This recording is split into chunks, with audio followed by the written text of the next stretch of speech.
ہم سب کی طرف سے آپ سب کی خدمت میں سلام پہنچے۔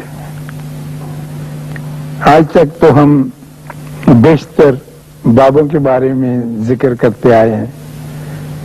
آج مجھے اس چھوٹے سے بچے کی یاد بہت ستا رہی ہے جو ایک مرتبہ اپنے ماں باپ کے بغیر، اور شاید ظاہر ہے شاید کیا ان سے اجازت لیے بغیر ڈیرے پہ آ گیا تھا، اور گولو سا پیارا سا بچہ تھا، ذرا تھن متھنا سا، اور آ کر بابا جی سے روتے ہوئے کہنے لگا کہ مجھے اپنے ابا جی کے خلاف بڑی شکایت ہے اور وہ میں شکایت لگانے آیا ہوں۔ تو انہوں نے پوچھا ابا جی کے خلاف تجھے کیا شکایت ہے؟ بیٹے بیٹھو، کچھ لو، کھاؤ پیو، یہ ایسی مٹھائی وغیرہ رکھی تھی وہاں۔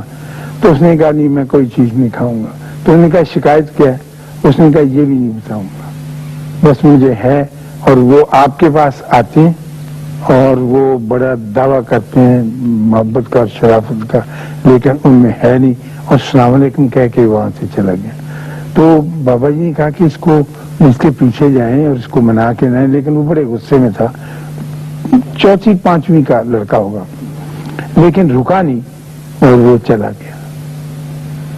اور اس کے بعد کچھ پتہ نہیں چلا، نہ یہ پتہ چلا کہ اس کے والد کون تھے اور کس کے خلاف شکایت لے کے آیا تھا، لیکن وہ شکایت ہمارے ذہن کے رجسٹروں میں درج کر گیا، اور ظاہر ہے کہ ہم اس کا کوئی کلا کما نہ کر سکے کیونکہ یہ پتہ نہیں تھا کہ یہ کدھر سے آیا۔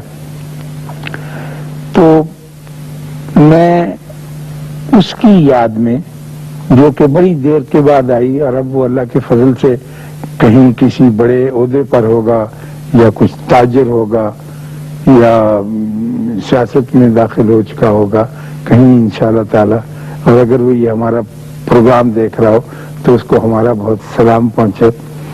وہ ہوا یہ کہ ہم پاکستان بنا چکے تھے، اور وہ زمانہ درمیانی مدت کا زمانہ تھا، یعنی ہمیں کچھ آدھا وقت گزر چکا تھا، 20-22 سال، اور ہم لوگ کمپٹیشن کے میدان میں اتر چکے تھے، مسابقت کے میدان میں، مقابلے کے میدان میں، اور ہم کمپٹیشن کو ہی اپنی زندگی کا معیار اور ذریعہ بنا چکے تھے، شرافت کا، نجابت کا، آگے بڑھنے کا، یہ نہ جانتے ہوئے کہ کمپٹیشن جو ہے یہ تخلیقی صلاحیتوں کی راہ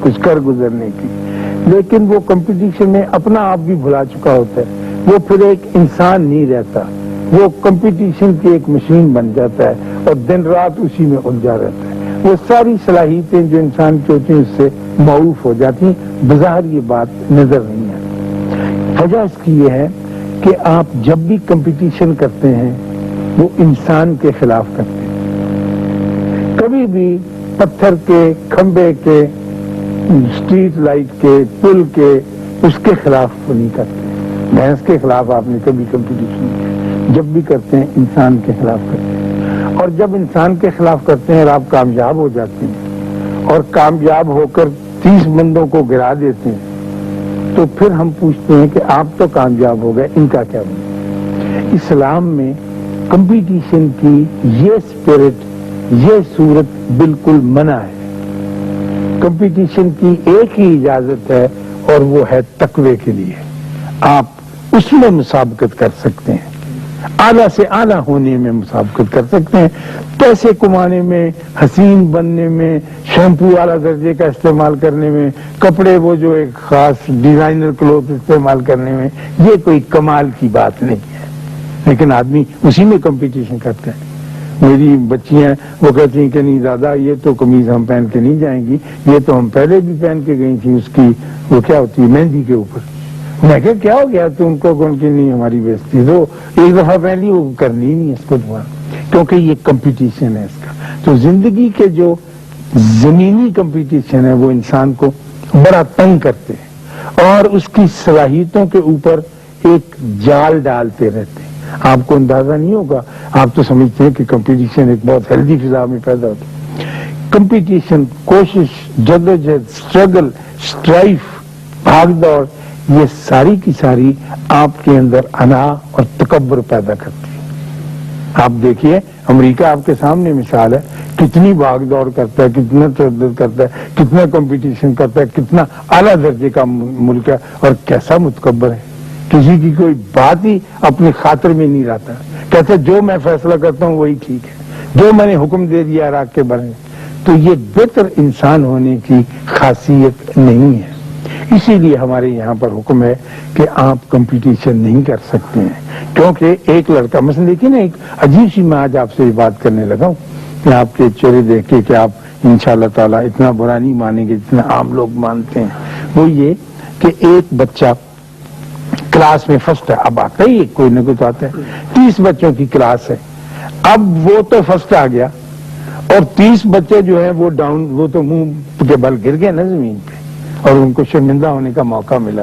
تو میرا دین پوچھتا ہے کہ یہ بھی 30 ہیومن بینگ ہیں، یہ بھی انسان ہے، ان کا کیا بندوبست آپ نے کیا؟ آپ نے تو ایک دکان بنا لی اور بڑی کمال کی چلا لی اور 1 لاکھ روپیہ روز کمانے لگے، اور باقی کے بھی بندے آپ کے ارد گرد رہتے ہیں، ان کو بھی زندہ رہنا ہے، یہ بھی اللہ نے پیدا کیے ہیں، جس طرح سے آپ کو حیات ملی ہے ان کو بھی زندگی ملی ہے۔ تو آپ کون ہوتے ہیں کہ اس کے اوپر تکبر کر کے کہ جناب ہم نے بہت بڑا کمال کیا؟ تو یہ بندے کو پتہ نہیں چلتا کہ وہ کمپٹیشن کی دنیا میں داخل ہو کر اپنی انسانی صلاحیت اور انسانی تخلیقی قوت جو ہے اس کو دبا دیتا ہے۔ یہ بہت، آج میں بالکل ایک بہت عجیب بات آپ سے کر رہا ہوں جو کہ عام طور پر نہیں کی جاتی ہے سوچ۔ ہم تو یہی کہتے ہیں کہ جی کمپٹیشن ہونا چاہیے کہ باقی کے بندے کیا کرے کہ وہ مرتے ہیں تو مرے، اور یہ بات میں نے اس لیے شروع کی کہ پہلے تو بڑوں میں یہ بات تھی، اب یہ ہمارے گھروں میں پہنچ چکی ہے، اور میں نے ریسنٹلی دیکھا کہ یہ بات بچوں میں بھی اتار دی گئی ہے، اور بچے جو پڑھتے ہیں آپ جیسے ان کو بہت شرمندہ کیا جاتا ہے، اس طرح سے شرمندہ کیا جاتا ہے کہ میں آپ کو اس کی مثال یہ دیتا ہوں کہ میرے گھرانے میں جو پڑھے لکھے لوگوں کا گھرانہ ہے، میں نے ہی اپنے بہت قریبی عزیز جو میرے بچوں کی طرح مجھے عزیز ہے، وہ لڑکا اپنی بہن سے یہ کہہ رہا تھا اپنے بھانجوں کی بابت کہ آپا تیرے منڈے سے کتنے نمبر آئے، اور وہ لڑکا بھی نہیں کھیل رہا تھا، اس نے کہا اس کے تو 680 کہا ہوگا، یہ کوئی نمبر ہے؟ نمبر تو کہنے کا میرے لڑکے نے لیے اور دوا کے لیے 730 تھے، کہنا 730 کیا آپ نمبر ہی نمبر کر دیے، نمبر ہی نمبر کر دیے، گھر میں نمبر، اوپر نمبر، چوارے میں نمبر، کیا سیڑھی پہ نمبر، ہمارے برانڈوں میں نمبر ہی نمبر ہے۔ اور وہ بچہ بیچارہ پھر میرے کان کھڑے ہوئے جب اس نے کہا نا کہ ہر جگہ نمبر ہی نمبر بکھرے ہوئے ہمارے گھر میں، تو میں نے کہا ارشاد پر نہیں، یہ کیا بات کر رہا ہے، اخبار میں دیکھ رہا تھا، پھر میں اس کی بات غور سے سننے لگا اور میں نے محسوس کیا کہ یہ کس خوفناک بیماری کا انجیکشن دے کر اس بیچاری جو میری نواسی ہے گھر میں چلا جا رہا ہے۔ تو میں نے اس کو بلا کر کہا کہ یہ، انہوں نے کہا کہ دیکھیے نانا یہ تو بڑی خوبی کی بات ہے، اس نے زیادہ نمبر لیے تو آپ فخر کریں۔ میں نے کہا اس نے زیادہ نمبر لیے تو میں کسی ایسے باپ پر فخر کرنا نہیں چاہتا کہ اگر کسی کے 30 کم آئے ہیں تو وہ تیری طرح سے ہزیان بکنے لگ جائے جیسے تو کر رہا ہے۔ وہ بھی انسان ہے، وہ تیری سگی بہن ہے، اس کا بھی دل ہے، اس کا بھی گھر ہے، اس کا بھی بچہ ہے، جیسا بچہ تجھے عزیز ہے اسے اس کو عزیز ہے۔ اس نے کہا نہیں جی اگر کوئی کمزور ہوگا تو ہم تو اسے شرمندہ کریں گے، ہم تو، میں دیکھو کہنے لگا اللہ تعالیٰ نے میرے اوپر کتنا فضل کیا ہے، میں دیکھو کم سے کم 5000 روپیہ روز کا کماتا ہوں، اور ہے کوئی کہنے لگا ہمارے خاندان میں اس طرح کا آدمی، وہ کھڑا ہو کے سیدھی ایسی بات کیے چلا جا رہا ہے۔ اور وہ ایک اکیلا آدمی نہیں ہے، آپ اپنے ارد گرد اپنے گھروں کے اندر اپنے شہر کے اندر دیکھیں، لوگ آپ کو مجھے خوف زدہ کرنے کے لیے اور شرمندہ کرنے کے لیے کیا کیا طریقے استعمال کرتے ہیں، اور وہ طریقے جس کی مناہی ہے، جو ہمارے یہاں ایک حرام چیز متصور کیے جاتے ہیں، آپ نے کبھی اس کی طرف دھیان ہی نہیں دیا، آپ نے انا اور تکبر کے بارے میں سوچا ہی نہیں۔ آپ یہ کمپٹیشن کرنے والے، مسابقت کرنے والے یہ سمجھتے ہیں کہ تکبر کا گناہ جو تھا وہ تو ابلیس نے کر لیا، اللہ تعالیٰ کے سامنے. ہم تو بالکل تکبر نہیں کرتے. یہ تو جی کھلے میدان ہم کام کرتے ہیں. دوسرا بھی ہے تو وہ میدان میں آئے. ہم کہتے ہیں کہ کسی وجہ سے دوسرا نہیں آ سکتا ہے. تو کیا تم اس کو شرمندہ کرنے کے لیے پیدا ہوئے؟ تمہیں اللہ نے صرف یہی صلاحیت دی؟ کیا تم اپنا موبائل ٹیلی فون لٹکا کر سارے محلے میں اس لیے چلتے ہو کہ میرے پاس نہیں ہے؟ اگر ہے تو اس کو, اگر تم سچ مچ استعمال کرتے ہو تو اس کو بند رکھو, اس کو چھپا کے رکھو. کیوں اس غریب کے سامنے دکھاتے ہیں؟ اگر تمہارے پاس اعلیٰ درجے کی کار ہے اور میرے پاس چھوٹی, میرے پاس ہے ایک اور چھوٹی ہے, تو تم مجھے کیوں شرمندہ کرتے ہو کہ لا کے اس کے منہ کے آگے کھڑی کر دیتے ہو کہ اشفاق صاحب اپنی چھوٹی سی پیدی گاڑی نہ نکال سکیں؟ تو مجھے بھی زندہ رہنے کا حق ہے. یہ زمین میری بھی ہے, یہ ملک میرا بھی ہے, اور جو نعمت اللہ نے آپ کو عطا کی ہے وہ مجھے بھی عطا کی ہے. اور پھر بیوقوف لوگوں, تم یہ سمجھتے ہو کہ یہ سب کچھ تمہاری کوشش سے, تمہاری جدوجہد سے, تمہاری کمپٹیشن سے, تمہارے بھاگ دوڑ سے تم کو ملا ہے. یہ خدا کی عطا ہے, اس کا شکریہ ادا کرو. اور جو عطا میں اضافہ ہوتا جائے تم سرنگوں نیچے سر جھکاتے چلے جاؤ. تم تو الٹ ہو کے الٹ باتیں کرنی شروع کر دیتے, لیکن ان کی ذہن میں یہ بات نہیں آ رہی. تو میں جس چھوٹے بچے کا ذکر کر رہا تھا, کوئی تقریباً 1 ہفتے کے بعد اس کا باپ ہمارے ڈیرے پر وہیں آیا بابا جی کے پاس, اور کہنے لگا کہ میرا بیٹا گھر سے بھاگ گیا. برا حال رو رہا تھا اس کا, اور چاروں طرف پولیس کو اطلاع دی ہے, اخباروں میں اشتہار دیا, سلائیڈیں چلائیں, ٹیلی ویژن پہ اس کا اعلان کیا, لیکن اس کا کوئی پتہ نہیں چلتا. اور وہ میرا نور نظر, اور اس کی ماں کی ظاہر ہے اس سے بھی بہت بری حالت ہوگی. تو ہمیں خیال آیا بابا جی کا وہ تو یہاں آیا تھا. کہنے کا جی یہاں آیا تھا. ہاں, کہنے کا کوئی تو شکایت کرتا تھا, لیکن وہ اتنا دکھ ہمارے قابو میں نہیں آ سکتا. ہم نے بہت بہلانے پھسلانے کی کوشش کی, وہ بیچ میں سے کھسک کر نکل گیا. تو ہوا کیا تھا؟ اس نے کہا جی ہوا کوئی خاص بات تو ہوئی نہیں, ایسے ہی وہ سینسٹیو تھا, ناراض ہو گیا بغیر کچھ سوچے سمجھے. بات یہ تھی کہ اس نے امتحان دیا, اس میں اس کے کچھ کم نمبر تھے جیسے ہوتا ہے بچوں کا. تو سارے اس کو گھر میں عزیز رشتہ دار موٹو کہہ کے پکارتے. کوئی موٹو اس کا نام رکھا ہوتا, نک نیم جیسے بےہودہ چیز ہمارے گھروں میں عام رواج ہوتی, تو اس کو موٹو کہہ کے پکارتے تھے. تو وہ برداشت کرتا تھا.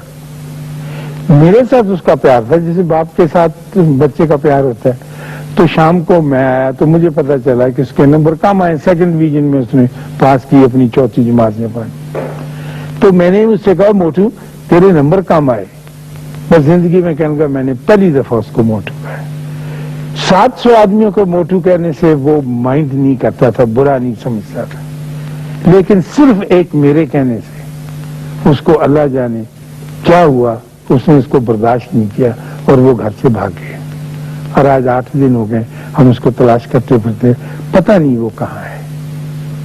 تو یہ نمبروں کی کمی اور اس کی تذلیل, خدا کے واسطے میں آپ سے دستبستہ درخواست کرتا ہوں کہ انسان کی تذلیل نہ کیا کرے. ہمیں اس کا حکم نہیں ہے.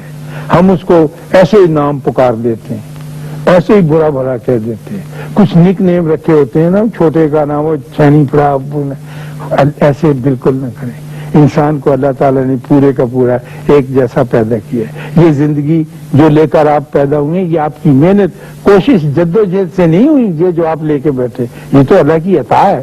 اگر آپ یہ کہیں کہ بڑے بھاگا دوڑی کی پھر میں پیدا ہوا اور میں نے بڑی کوشش کی, جی سب سے بڑی نعمت تو آپ کو مفت ملی ہوئی ہے زندگی, اور دوسرے کو بھی ایسی ہی ملی ہے.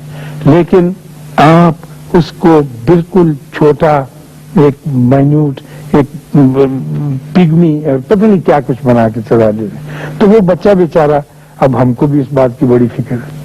تو بابا جی نے سب سے کہا کہ وہاں مشترکہ دعا ہوتی, سارے لوگ بڑے غمناک ہو گئے کہ ہاتھ اٹھا کے دعا کریں کہ اللہ اس کو صحیح سلامت رکھے اور جہاں بھی ہے وہ واپس آئے. اور یہ کوتاہی ہوئی. اور اس صاحب سے, اس کے باپ سے کہنے لگے آپ تو سمجھدار آدمی ہیں, سیانے آدمی ہیں, یہاں آتے رہتے ہیں, کچھ کام کی باتیں آپ کے کان میں پڑتی رہتی ہیں, پڑتی رہی ہوں گی, آپ کو تو یہ لفظ نہیں استعمال کرنا چاہیے تھا.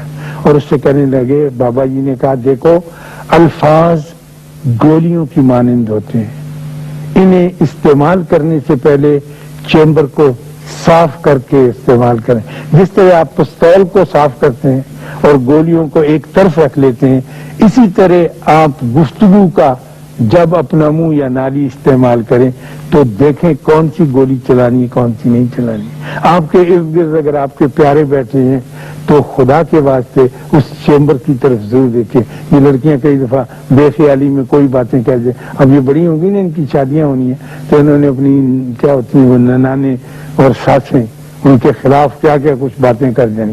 پہلے تو چھپ کے کرتی تھی، اب سیدھے منہ پہ کر جانی ہے. تو پھر جو ظلم ہونا ہے ان کی ذات پر بھی اور ان بیچاری بڑی بوڑھیوں پر بھی، اس کا کوئی مداوع نہیں ہو سکنا. تو پھر ہم نے دعا مانگی کہ یا اللہ تو مہربانی فرما. وہ تو پیارا بہت خوبصورت بچہ تھا، تو اس کو واپس لا دے. اور پھر ہمارے بابا جی نے یہ کہا کہ یا اللہ آئندہ زندگی میں اس کو نمبر بھی زیادہ ملتے رہا کرے. اگر یہی بات ہے کم وقت زندگی میں تو اس کو پریشانی کا سامنا نہ کرنا پڑے. تو بہت غمناک ہوئے ہم، لیکن اس آدمی کی کافی ٹھکائی کی گئی. اور آپ سے بھی میری یہی درخواست ہے، آپ سے خاص طور پر اور آپ سب سے بھی، کہ جب آپ الفاظ کا استعمال کریں تو دیکھیں کہ یہ گولیاں ہیں جو آپ نے چیمبر میں ڈالی ہوئی ہیں، اور یہ آپ کی ذمہ داری ہے کہ اسے چلانا ہے یا نہیں چلانا ہے. ہمارے ملک میں خاص طور پر میں محسوس کر رہا ہوں، میرے اس پیارے ملک میں جو مجھے اپنی جان سے بھی زیادہ عزیز ہے، لوگ جو ہیں وہ ایک دوسرے کا مان آدر نہیں کر رہے ہیں، اور ان کے اس بات کا احساس ہی نہیں ہو رہا ہے کہ دوسرے لوگ بھی جو ہیں ان کے اندر بھی جذبات ہیں، وہ بھی کچھ رکھیں. تو کمپٹیشن میں یہ مسابقت اور یہ مقابلہ جس کے لیے آپ کو روکا گیا ہے، اور تقویٰ، نیکی، اچھائی جس کے لیے آپ کو ابھارا گیا کہ ہاں یہاں پر آپ جتنا ایک مقابلہ ایک دوسرے کا کر سکتے ہیں کریں. راز اس میں یہ ہے کہ تقوی میں، اچھائی میں، نیکی میں جب آپ اپنے مد مخالف کے ساتھ مقابلہ کریں گے تو ہمیشہ نیچے ہو کر، جو آپ نیچے ہوں گے، جتنی آپ عاجزی کریں گے، جتنے آپ جھکیں گے، اتنے تقوی میں اونچے ہوں گے نا. جتنا تکبر کریں گے، جتنا اونچائی میں جائیں گے، جتنا آپ شیخی بگاریں گے، جتنا آپ اپنے آپ کو انا عطا کریں گے، اتنا ہی آپ کا جو ہے وہ مسئلہ جو ہے وہ ایک مختلف روپ اختیار کرتا چل جائے گا. ہاں آپ ضرور کمپٹیشن کریں، میں کمپٹیشن سے منع نہیں کرتا، میرا دین کمپٹیشن سے منع نہیں کرتا، لیکن صرف تقوی کی حد تک اجازت ہے. اخلاقی زندگی بسر کرنے کی نیکی کی حد تک وہ تقوی جس میں، وہ کمپٹیشن جس میں دوسرے کو نقصان پہنچنے کا احتمال ہو، وہ آپ کا ترے امتیاز نہیں ہونا چاہیے کسی بھی صورت میں، کسی بھی حال میں. آپ نے نام سنا ہوگا حضرت جنید بغدادی کا، یعنی سب سے بڑے ہمارے صوفی، ان سے ابتدا ہوئی، جسے کہتے ہیں مڈ لگا، بہت بڑے. لیکن وہ صوفی نہیں تھے، وہ خلیفہ بغداد کے دربار میں ایک پہلوان تھے، ایک بہت بڑے ریسلر تھے. جیسے آپ کے یہاں گاما پہلوان نہیں تھا اور دنیا میں مشہور تھا، تو جنید بغدادی بھی مشہور تھے، اتنے بڑے پہلوان. تو کوئی ان کا مقابلہ کرنے کے لیے تیار ہی نہیں ہوتا تھا. تو ایک روز وہ دربار میں بیٹھے ہوئے، خلیفہ بھی ہے، تو ایک دبلا پتلا کمزور سا آدمی، مریض سا، فاقہ زدہ بیچارہ، شکل و صورت کا بہت پیارا اور بہت اچھا، آیا اور خلیفہ وقت سے کہنے لگا کہ اے خلیفہ، میں جنید کے ساتھ کشتی لڑنی چاہتا ہوں. تو جتنے دربار میں لوگ ایسے ہاتھ پڑے، کہنے لگے یہ کیا پیدی کا شوربہ، تو شکل دیکھ اپنی اور اپنا وجود دیکھ، اور تو اتنے بڑے پہلوان کے ساتھ.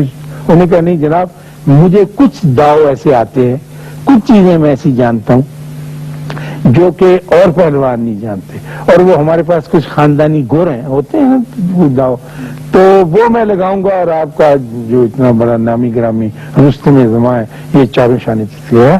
حضرت جنید بھی سن کر یہ بات بہت حیران ہوئے اور کچھ تھوڑا سا گھبرائے بھی، اللہ جانے ان کو کچھ ایسا راز آتا ہوگا. انہوں نے کہا ٹھیک ہے میں تیار ہوں.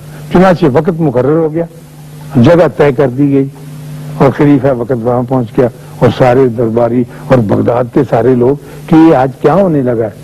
اور وہ بھی خم ٹھونک کے جو پدہ کمزور دبلا پتلا آدمی مشکل سے کھڑا ہو سکتا تھا تو وہ بھی آ گیا میدان میں، اور اصلی پہلوان جو تھے وہ بھی اپنا لنگر لنگوٹ کس کے آ گئے تھے۔ تو اس نے ہاتھ بڑھایا، انہوں نے ہاتھ بڑھایا، سلام کیا، ایک دوسرے سے ملے، سلامی جیسے کہتے۔ اور جب حضرت جنید بغدادی کا مضبوط ہاتھ آگے بڑھا تو وہ ذرا پیچھے ہٹا، پھر اس نے ایک چھلانگ لگائی، دبلا پتلا کمزور سا آدمی جو تھا، اور اچھل کر ان کے گلے سے لپٹ گیا اور لٹک گیا۔ اب یہ تو کوئی داؤ نہیں ہے نا کہ جو آدمی ہے اس کے گلے، وہ حیران ہوئی جنید بغدادی، اور جب لٹک گیا تو ان کے کان کے پاس منہ کر کے کہنے لگا کہ میں سید زادہ ہوں اور 7 دنوں سے بھوکا ہوں، میرے پاس روزگار کا کوئی ذریعہ نہیں ہے، یہ ڈھونگ میں نے اس لیے رچایا ہے اے جنید کہ تاکہ میں لوگوں کو دکھا سکوں کہ میری کوئی عزت اللہ کے واسطے ہو سکے۔ اور تو جنید بغدادی نے یہ سنا اور اس کا زمین پہ قدم رکھتے دھاڑ کر کے گرے اور اس سے ڈھہ گئے، اور وہ ان کے سینے پر چڑھ کر بیٹھ گیا اور تالی بج گئی اور دنیا حیران پریشان ہوگی کہ یہ کیسے ہو سکتا ہے۔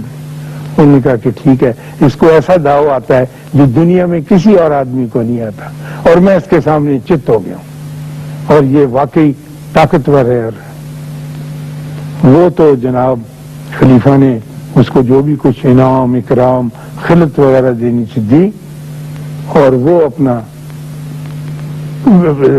تولیہ یا جو گلے میں صافہ جھاڑتے حضرت جنید بغدادی، وہ کہہ کہ اے خدا، میں نے زندگی میں کبھی کوئی ایسا بڑا کام نہیں کیا، لیکن ایک تیرے بندے کی عزت رکھی ہے، اس کے بدلے میں مجھے بھی تو کوئی ایسا روحانی درجہ عطا فرما جو تو اپنے بڑوں کو دیا کرتا ہے۔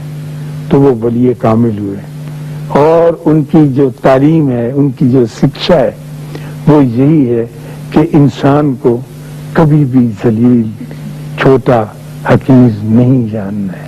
جو جو آپ جانیں گے آپ کے درجات کم ہوتے جائیں گے، جو جو آپ حضرت جنید بغدادی کا رویہ اختیار کریں گے آپ کے درجات بلند ہوتے چلے جائیں گے۔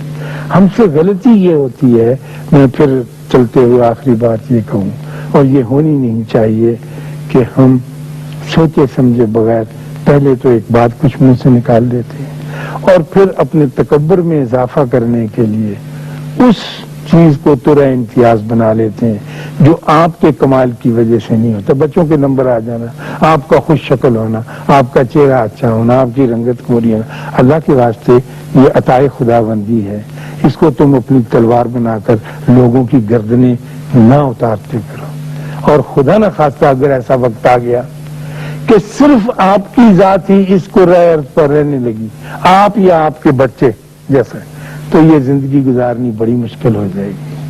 خالی ساری ویران دنیا میں لوگوں کو آباد رہنے دو، ان کے ساتھ ہنسنے کھیلنے دو۔ ہاں، میں چلتے چلتے یہ بتاؤں کہ وہ بچہ مل گیا تھا، پھر وہ ہمارے ڈیرے پہ بھی آیا، اور پھر جب تک اس نے میٹرک کیا جب تک تو آتا رہا، اور پھر ہم سارے اس سے معافیاں مانگتے رہے۔